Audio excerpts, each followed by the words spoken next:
E você falou que eles ficam fazendo sua política. Esse é exatamente o próximo assunto. Porque o ministro Flávio Dino, do STF, fez uma indicação para uma futura chapa na disputa pelo governo do Maranhão nas eleições do ano que vem.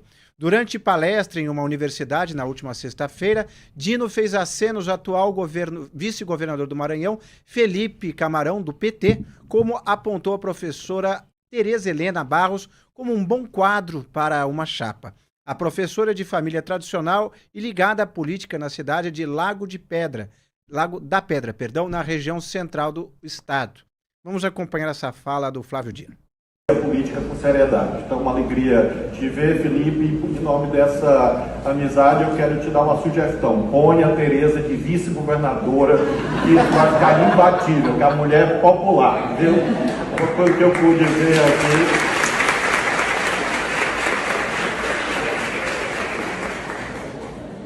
Eu acho que só há um empecilho, ela não tem a idade constitucional ainda, né, para poder exercer esses cargos, tem que ter mais de 21 anos. E quando vocês aplaudiram o Arnaldo, eu disse Camarão é ele é o cara. Aí vocês aplaudiram mais a Tereza. A fala do Dino foi interpretada como um primeiro aceno público do ex-governador do Maranhão e hoje ministro do STF, a Felipe Camarão. Dino e o governador Carlos Brandão, do PSB, romperam publicamente no ano passado. Brandão já demonstrou que pretende lançar para a sua sucessão o atual secretário de Assuntos Municipalistas, Orleans Brandão. E aí eu pergunto, Ricardo, o Dino mostrando mais uma vez que é um ministro político, com cabeça política, como descreveu o Lula. Mas isso é ruim para o STF. Isso é péssimo e fere um outro princípio da administração pública, que é a impessoalidade. Gente, todos nós estamos, e eu no caso literalmente, todos nós estamos carecas de saber que os poderes têm que ser harmônicos e independentes. Não cabe a um ministro da Suprema Corte se imiscuir desta forma em política, em eleição. Isso é impróprio. Isso não deveria nem sequer ser cogitado. Mas essas pessoas, esses ministros, eles de alguma forma se sentem à parte, à margem do regramento legal, do que toda a sociedade é obrigada a cumprir. Já é inadequado o suficiente, Inácio, as relações que alguns ministros mantêm com empresas, com empresários que muitas vezes são réus no próprio STF, com empresas e empresários que patrocinam eventos de instituições privadas que são ligadas aos ministros. Isso já é inadequado o suficiente. Agora, se tornar de alguma forma cabo eleitoral, isso ultrapassa qualquer limite do razoável. De fato. Duda? E tem a Flávia, a fala do Flávio Dino que já gera indignação e depois tem os aplausos, né? Então mostra realmente que eles participam desses eventos aí, a turminha deles, vão fazendo política. E o que se fala do Flávio Dino é que ele saiu do Maranhão, mas o Maranhão não saiu dele, né? Ele continua como ministro, juiz do STF, que deveria ser imparcial, mas ele continua ativamente na política maranhense.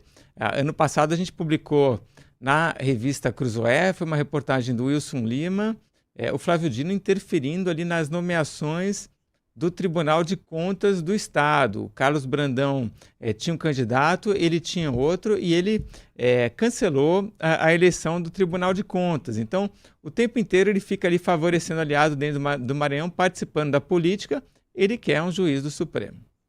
E aí a pergunta, muitas pessoas conjecturam que talvez Flávio Dino, ainda que seja ministro do STF, tenha vontade de voltar ao campo político, mas para uma eleição mesmo, não só interferindo irregularmente, como ele tem feito, conforme a descrição de vocês. Mas vocês acreditam na possibilidade, vou começar com o Ricardo, você acredita na possibilidade dele voltar a ser político de fato, de repente, numa alternativa, caso Lula não seja candidato? Isso sempre foi cogitado, Inácio. Ele sempre manifestou esse desejo de um dia até concorrer à presidência da República.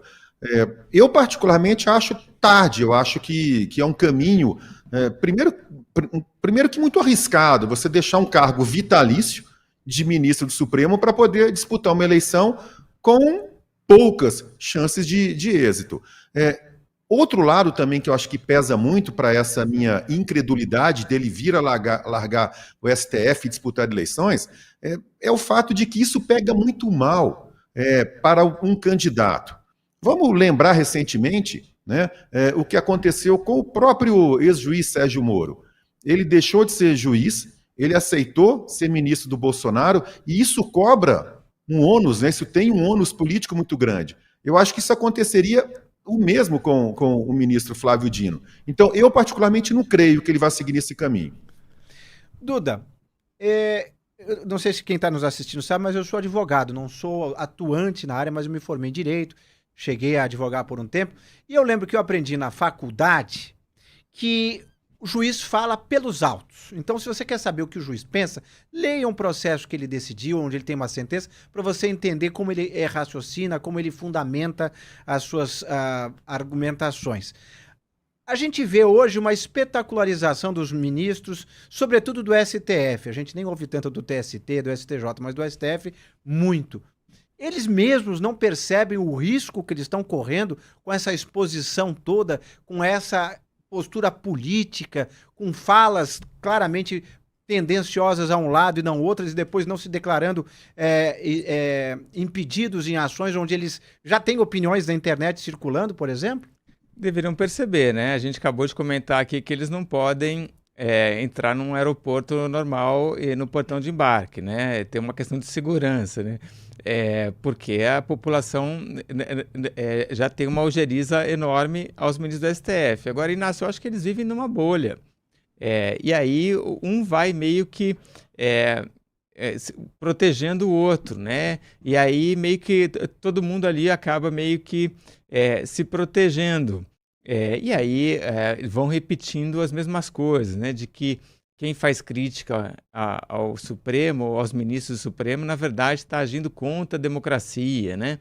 Está incitando ódio, essas coisas todas. E essa narrativa que eles criaram e eles vão alimentando, eles vão repetindo a todo tempo, né? Agora, fora dessa bolha, essa narrativa não existe. Pois é.